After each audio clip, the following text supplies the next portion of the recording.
Hello and welcome to this special Librarian411.org presentation, Library Services for Children with Autism. My name's Tom Pansella with the Missouri Institute of Mental Health. Thanks for taking the time to watch this program. We're joined today by Heather Dieffenbach. And Heather has a Master's in Library Sciences from Indiana University and another Master's in Progress in Special Education from Georgetown College. She spent over 10 years as a children's librarian, mostly with the Lexington Public Library in Lexington, Kentucky, where she worked with children of all ages and presented story times for children with special needs. She is now the Children's and Youth Services Consultant for the Kentucky Department for Libraries and Archives. Heather's also the mother of a 7-year-old son with autism. She's learned a lot of what she knows about autism from interacting with her son, accompanying him to hours of therapy sessions, and attending trainings and conferences for people who work with children with autism. And Heather, thanks for taking the time to join us today. Thank you. We do have another module that gives us a lot of the fundamentals of autism, but for purposes of getting this conversation rolling, could you give us kind of a recap of what autism is? Sure.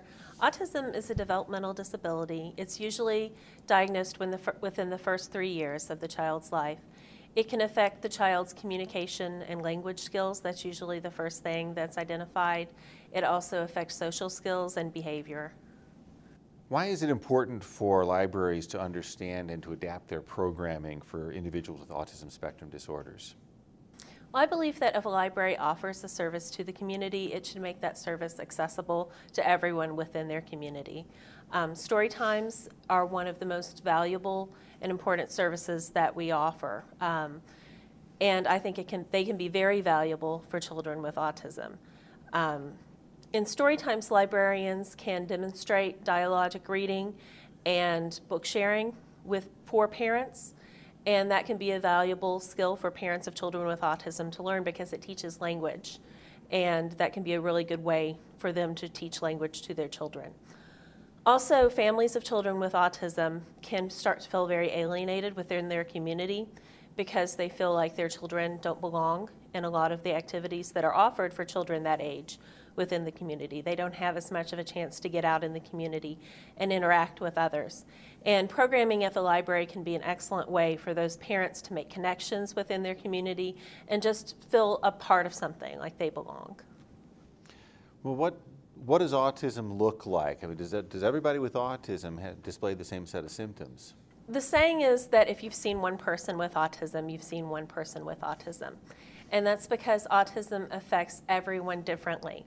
They call it a spectrum disorder, and that's because there's a whole spectrum of possibilities of how the disorder can affect a person. It's not just a single line where some people are more severe and some people are less severe.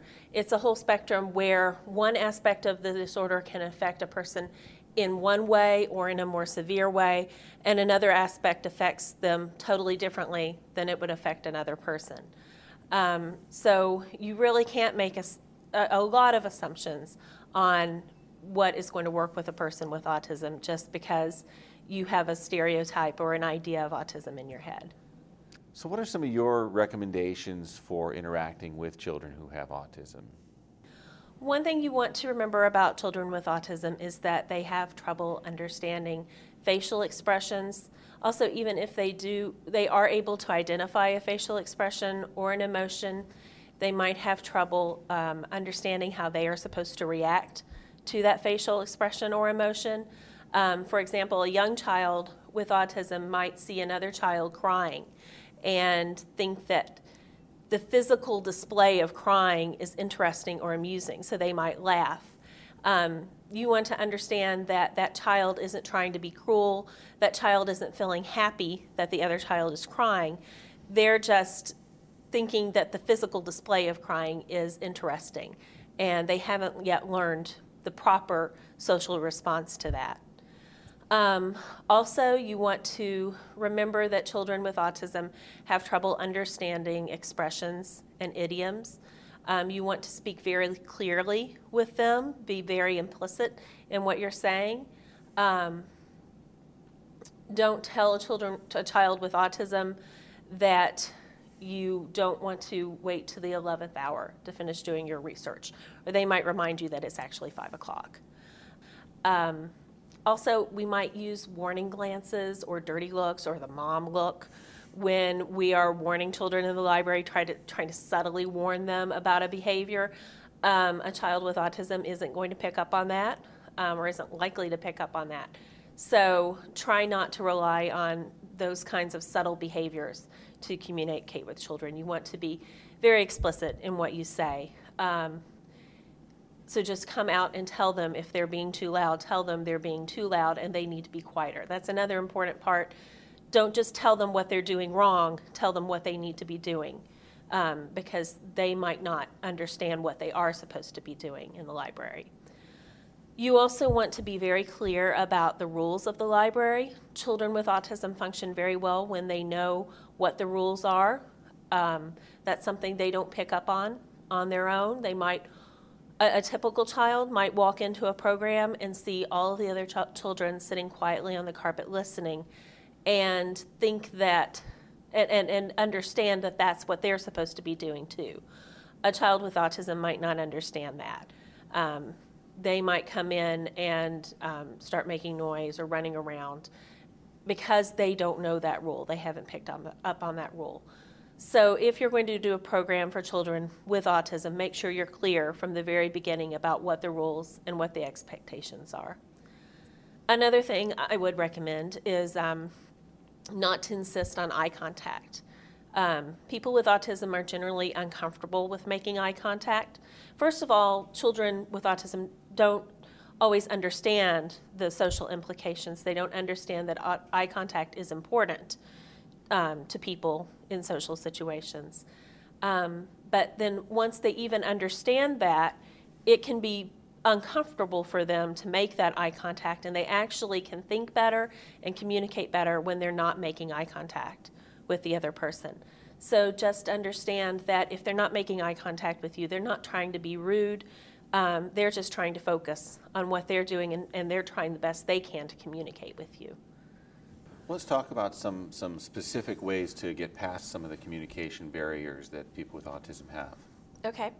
One thing that has been successful for me in the past is to offer choices, to present the choices that they have. Asking yes or no questions is a really good way to do this. It gives them only 2 answers that they're supposed to give. They still might have trouble with that. So what I've done is actually provide the yes or no prompt at the end of the question. So you might think that the child might want dinosaur books. So you can, instead of asking them, would you like to go look at the dinosaur books, ask them, would you like to look at the dinosaur books, yes or no? Now, once you do that, you have to remember that many children with autism exhibit echolalia. And echolalia is when you repeat something that you've heard. It can either happen immediately, right as after the person says it, or it can be delayed where they're repeating a line from a cartoon or a television show that they've enjoyed. So what happens in conversation is that they might repeat the last thing that you've said instead of actually answering you. So if they answer no in that instance, and I think that's probably not what they wanted, then I switch the question around and say, would you like to look at the dinosaur books, no or yes? And if they answer yes that time, I know that they probably haven't processed the question or understood the question that I've asked. If they answer no again, I know that's probably the real answer. You can also offer other choices for them. Because children with autism can have problems processing language, they not only have the problem processing what they receive, what you've told them, but also how they're going to answer you, and then putting that into language to respond. It can help them if you give them the choices that they have. So instead of asking, what color construction paper would you like, ask them, would you like red or blue construction paper? So that can help in that instance. Another thing that you can do is use simple sign language. A lot of children have been introduced to some very simple signs to help facilitate their communication. So things like yes and no and wait are all good things to try with them. What about social barriers? What are some of the social barriers that these kids experience? Social skills can be a real barrier for children in the library or for any environment. They have trouble deciphering facial expressions. As I've said, they have trouble understanding the rules of conversation. Even if they have the language skills to participate in conversation, they might not understand the social rituals behind conversations. Body movement or body language. They might not understand that if you're turning away from them or ignoring them, that means that you don't want to talk to them right now, or you're not interested in them or what they're saying. So those can all be social barriers for children in the library. Another thing to remember is that just because they don't seem to understand how to interact with other children or other people doesn't mean that they don't want to. That's a common misconception, I think, that children with autism always just want to stay in their own little world. That's the case sometimes, but many children with autism do want to socialize with other children, do want to play with other children. They just don't understand the proper way to go about it. So what you might see is a very young child with autism pushing another child over because they think that's a good way to get them to play with them. Another thing you might see is an older child with autism who talks over and over and all the time about her favorite anime, and doesn't understand that the other person isn't interested in that and doesn't want to hear about that all the time. Another thing that you can do, you need to understand, is that they don't always respond to greetings or questions. So if you say hello to a child with autism, they might not understand that what you're supposed to do next is say hello back. So don't take it as an affront or the child being rude just because they don't answer you. Are there ways to overcome some of these barriers in the social settings? One thing you can do is just be very clear, like you would with language, be very clear about the social situation and what your expectations are. If you have the girl who's come up and talking to you over and over again about, for the past 30 minutes, about her favorite anime, just tell her very clearly, I have to do my work right now. I can't talk with you right now. Is there anything else I can help you with before I get back to my work? You might see that as being very rude, as telling a person directly, I can't talk with you right now. But they might need to hear that that's what the expectation is in that situation. Another thing you can do is just be persistent. Keep trying. I went to a training once where it was put on by a preschool for children with autism. It was an integrated preschool that had children with autism and typically developing children, and they actually trained the typically developing children to interact with the children with autism. And they would ask them, what do you do if you want Johnny to play with you and he doesn't answer? And the children would all say, try again. Well, what do you do if you ask him again and he doesn't answer you? Try again. And so I think that's a good lesson for all of us. It sometimes takes children with autism a long time to warm up or to learn what they're supposed to be doing in a social situation. So just because they don't answer you the first time, keep trying and keep trying to pull them in. We already talked about how people with autism do not all display the same symptoms. What are some specific behaviors that people may display? One thing that I think is commonly associated with autism is what is a lot of people call stimming. That's short for self-stimulation. We all do this to a certain degree. It's just little movements and things that we do that help us focus on what we're doing. It could be twirling your hair or tapping your fingers on the table or tapping your foot. We all do these things to kind of give us the sensory stimulation that we need to help us focus on what we're doing. Children with autism do the same thing, but the only difference is that we have learned to do that in a socially accepted way, and they haven't. So this is where you see things like the hand flapping, or they might squint their eyes, or they could be making noises with their mouths. And this looks like odd behavior to us. So I think it's important to understand the purpose behind that behavior, that they're not trying to cause a disruption, that they're just doing what they need to do to be able to focus and function in their environment. Another behavior you might see is what's called echolalia. I talked about that before, and that's just the repetition of phrases that they have heard either immediately or in the past. So you might hear them repeating a certain line from a song or a television show over and over again.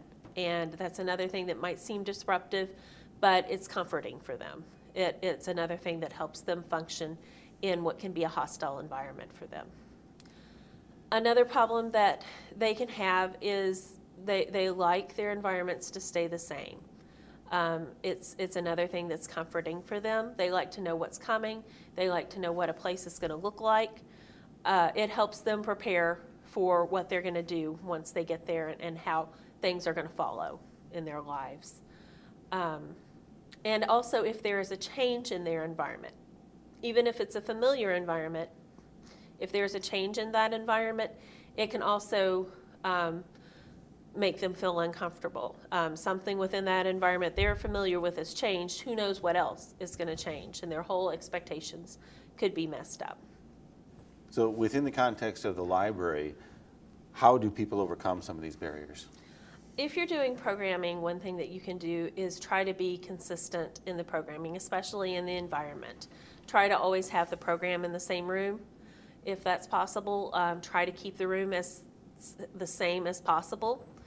If you have to make a change, then try to let them know ahead of time what's coming. If you know next week you're not going to be able to use your story time room and you're going to have to do the story time somewhere else, let the parents or the caregivers know so they can warn the child. They can talk to the child all week long before the story time and keep reminding them, next week when we go to story time, we're going to be in a new room, and that will help the child accept the idea that once they get there, things are going to be different. Another thing you can do is use a visual schedule. I use this in my sensory story time, my story time for children with disabilities in the library. And what this does is provides a picture for every activity that you might do in the story time. So we would have our welcome song, we would read a story, we would sing a song, we would do a finger play. Before the story time, you can go through and tell them exactly what's going to happen. First, we're going to do this, then we're going to read a story. After you've read it, after you've done the activity, you just pull it off and tell them we are all done with our opening song, and you put it in your all done envelope down there. And that gives them a visual reminder of what's going to happen during the story time. We've talked a little bit about communication issues. We've talked a little bit about social barriers. What about sensory and perception issues? What are some of those things that people might see?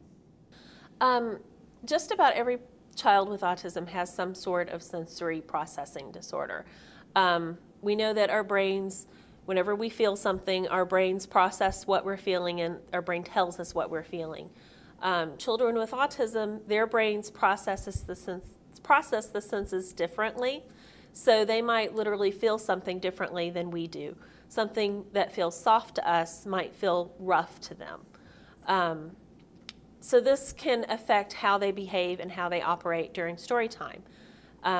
One way that this comes out is that for some reason children with autism seem to operate better in an enclosed space. A large open space makes them feel more uncomfortable. It gives them too much to process. They feel more comfortable in a smaller enclosed space. A parent with a child with autism might also feel more comfortable in a smaller space because the child with autism is more likely to bolt or run away or even wander away during the program. So if the parent, if you're having the story time in a smaller space, then the parent has more of a chance to be able to sit back and actually enjoy the program with their child and not worry about them running around the room or running out the door. Many children with autism, because of their sensory problems, can also have problems with music or singing. This can happen for a number of reasons. A number of children with autism have perfect pitch, which means that if you're a little bit off in your singing, then that can feel abrasive, sound abrasive or annoying to them. They also might decide that there are certain places and times for certain activities and other places where they shouldn't occur. I had this issue with my son where it was okay if people sang on television, if they sang on Sesame Street or the Wiggles, that was fine. But if anyone in real life started singing, if mom and dad tried to sing in the car, then he would start screaming. And it took us forever to figure out that that was because he didn't think we were supposed to be singing in that environment. Some children with autism have heightened senses, And things that bother them, we don't even notice. They might hear the fluorescent lights in the ceiling, and that causes them not to be able to focus on the story time. Texture could be a problem. If you have craft materials in your story time, the texture of the craft material might be annoying to them. So there are all kinds of sensory issues out there that they might experience that we don't even notice. So you need to remember, if a child is having a meltdown or having a problem in your story time, it could be something like that going on. And that kind of leads into the perception barriers. And these are mainly barriers for the parents. But the parents are the ones bringing the children to the story time. They're the ones that are going to bring them back to the story time. So we want to make sure that the parents feel comfortable in the story time or in the program. One perception barrier is that parents fear that the library staff is going to get mad at them. Libraries have this problem out there where everyone thinks we want them to be absolutely quiet and we're going to shh them and chase them out of the library if they make any kind of a peep. And this can make parents of children with autism very sensitive about bringing their child to the library. They can also worry about what the other parents in the library are thinking about their child. They could worry that because their child is the only one running around the room, their child is the only one laying on their back looking at the ceiling instead of looking at the story, that the other parents are going to think they're a bad parent or judge them on their child's behavior. So back within the library, what can librarians and other library staff do to overcome these obstacles? Well, with the first issue, with the smaller spaces, you can obviously hold your story time in a smaller room if that's possible, or do something within a larger room to enclose the area where you're doing the story time. You can check with the parents or warn the parents before you start singing. You can just check, if you know that a child has autism, you can check with the parent beforehand and find out if that's going to be a problem. Or you could do a little warning with your visual schedule before the singing starts and say, okay, next we're going to sing a song. And that gives the parent a chance to see, okay, after this story we're going to sing a song, so I can get up and walk out of the room with my child and come back in a couple of minutes when it's over. With the craft materials, you can have an alternate craft available for the child to use. That doesn't mean you need to prepare a separate craft for every story time. Just have a coloring sheet or something ready just in case there's something in there that might set the child off. You can also just be understanding and empathetic for the parent and the child. I would always, before I did my programs for children with special needs, I would always tell the parents at the beginning of the program that there was nothing their children could do to faze me, that if they wanted to run around in circles or sit on my lap during the story time, I wasn't going to care. The important thing was that they felt comfortable in the program and to let them know that I wasn't going to judge them for anything that their child was going to do. You can offer help if it's needed. I had a situation once where a child with autism was attending a program along with typical children, and he had a meltdown in the middle of the program. And his mother was doing everything she could just to carry him out of the room and out to the car. So I took her books and her purse to the car for her. And something like that is a big help for a parent with a child with autism, just to help them do what they need to do to get through their day. I think the best thing that library staff can do to help parents of children with autism overcome that perception barrier is just to serve as a good model for the people around them. If the parents and children in the program see that the child's behaviors are not bothering the librarian, that the librarian continues to interact with the child and the parent, and they obviously aren't disapproving of what the child is doing, then the parents and children are going to pick up on that, and they're going to want to treat the child in the same way.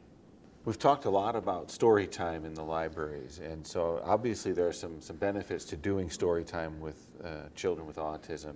So we talk about some of those benefits, and then also talk about how librarians can adapt that story time for those kids. Okay, there are many benefits to holding story times for children with autism. Like I said, there can be, story time is a great way for librarians to model book sharing and book reading for the parents for children with autism.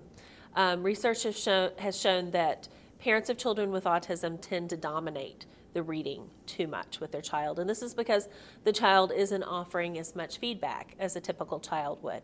A typical child would be pointing at the pictures, asking questions, and a child with autism isn't likely to do this.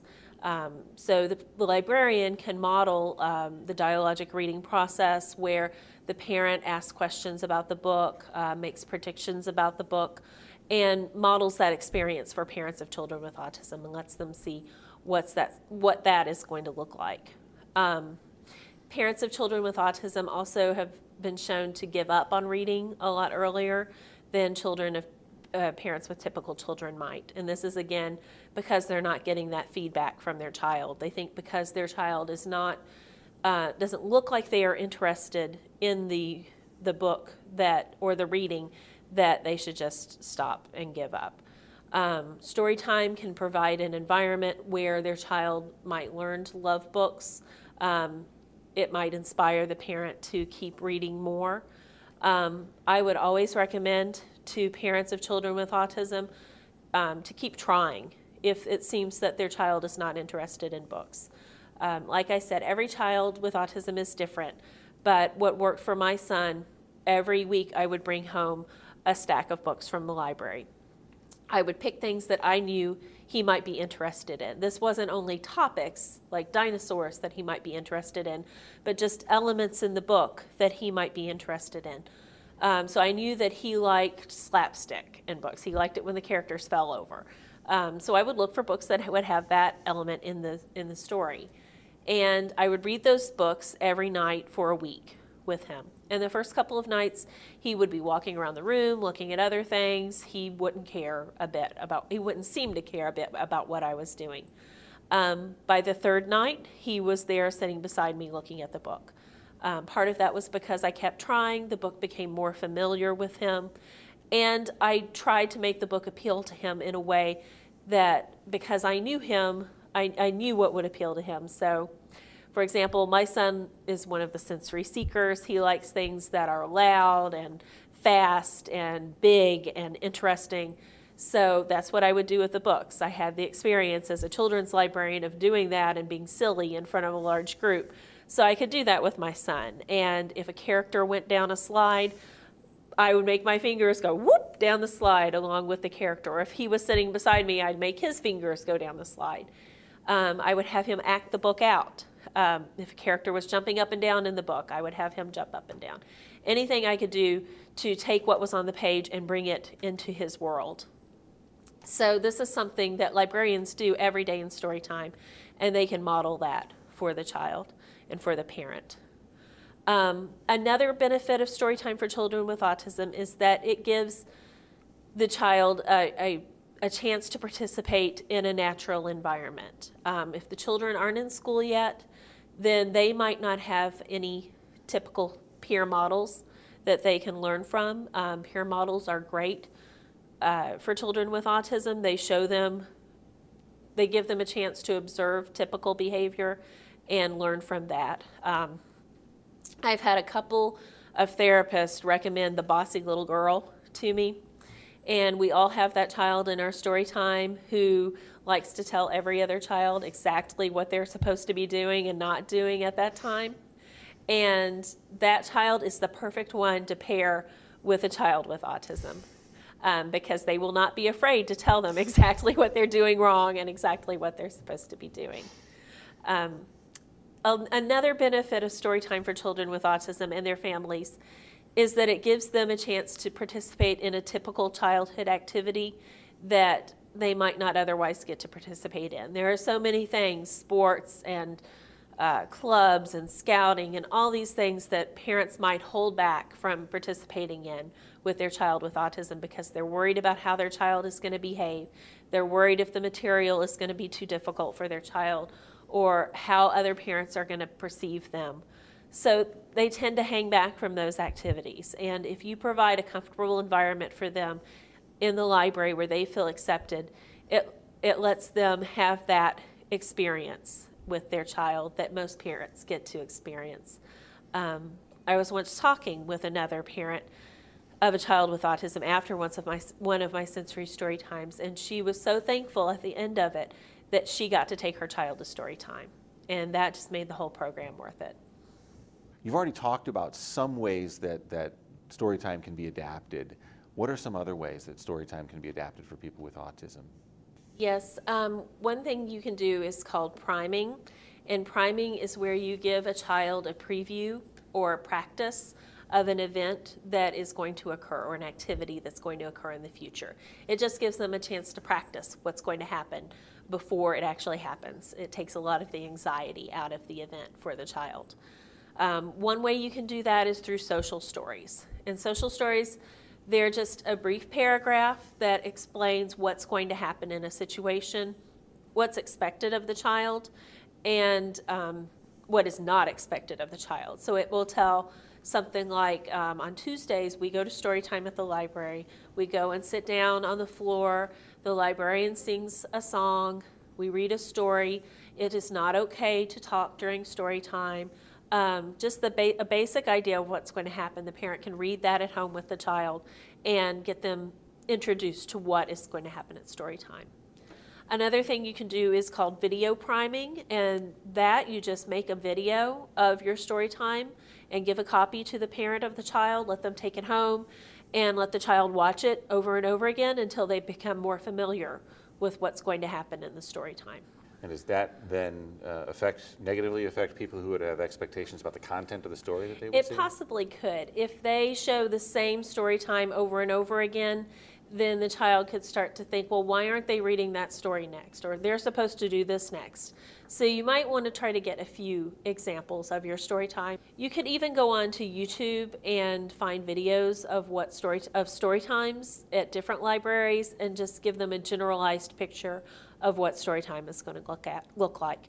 Again, the parents know their child, so they'll know if the child's more likely to get stuck on one story time, or if they're going to be able to generalize that better. Another thing you can do is practice in the actual location of the event. One thing I've done is I've let a parent and a child with autism come into the library in those 30 minutes where we're getting ready to open, where we're all there but we're not open yet. And I would just let them go back and sit in the children's area and just get used to the environment before all the other people and all of the other sounds and sensory experiences came into the library. So you might do that in story time. You might let the parent and child come in ahead of the story time, 15 minutes beforehand, and just sit in the room and get used to the room before they have to do something in the room and deal with other people in the room. Another thing you can do is repetition. Helps a lot with children with autism in story time. Children's librarians like to mix things up. We worry about parents getting bored and children getting bored and us getting bored. So we change our story times every week. We do different books and songs and finger plays. And if you're dealing with children with autism, it could be much better to keep things the same. When I did my stories for children, my story times for children with disabilities, I only changed one song or finger play each time I did the story time. Everything else was the same, so they would feel comfortable and they would know the structure of the story time. I would even recommend sometimes reading the same book over and over during story time. This is something that we would shy away from doing with typical children, because we would think that the kids would get bored, the parents would think we were crazy, why are they reading that book over and over again? But children with autism learn well from repetition, and they feel comfortable with repetition. So I've done story times where we've read Brown Bear, 3 times. I might mix it up a little bit if I feel like the kids are up to it, and read it the first time, sing it the second time, and the third time throw in a few simple signs. So those are all things we can do to help the children feel more comfortable. Are there things that librarians should consider regarding their selection of the books? There are things that you can do because children with autism might have trouble. They might not know story structure the way that typically developing children will. A typical child will be able to listen to stories with their parents at home and pick up that there is a certain structure to a story. There's a beginning, a middle, and end. Children with autism might not pick up on that, so it might be more difficult for them to process what's actually happening in the story because they don't know that structure. So one thing librarians can do is find predictable and pattern books, because those books have a natural structure. They repeat. They make children with autism feel more comfortable because they have that repetition element. It gives them something easy that they can pick up on and repeat. And I think they add a lot more enjoyment to the story time. All right, Heather, librarian to librarian, mom to librarian. What else do you want librarians to know? What other resources would you like them to have at their fingertips? I think that you need to remember when you're doing story time, it's very important to remember that you might not get the same feedback from a child with autism that you will with a typically developing child. When you're doing a typical story time, you know when you've done a good story time. You know when the children have responded well. They're smiling, they're talking about the books, they're wanting to check things out, they're singing some of the songs. It's really easy to see that you've reached them. With a child with autism, they might not give you any feedback. They might have stared at the ceiling or walked around the room the whole time, and you think that they've not gotten anything out of the story time. But then the next week, the parent could come in and tell you, my son has been repeating that line from that story you read all week long. You just never know. So I would recommend that if librarians want feedback on how their story time has gone, that they speak with the parent and they find out what the parent thinks. And likely, if the parent's bringing the child back, then they're probably enjoying the story time. Another thing that I think is important to remember is that because in story time, at least, you're dealing with very young children, some of those children might not have their diagnosis yet. Their parents might even not know that they have autism yet. So we need to remember that we aren't going to always have a situation where the parent comes to us and says, my child has autism. These are the things he has problems with, and these are things that you can do to help him out during story time. We're going to see children who have not been diagnosed yet with their disabilities in our story times. So I think these are all things that strategies that we can have in our toolkits for us to be able to do successful story times for children of all abilities, whether or not their parents have warned us about it first. Mother, thank you so much for your time and your expertise today. Folks, thanks for taking the time to view this module. I hope you found this useful and that you've also taken the time to view some of the other modules on this site.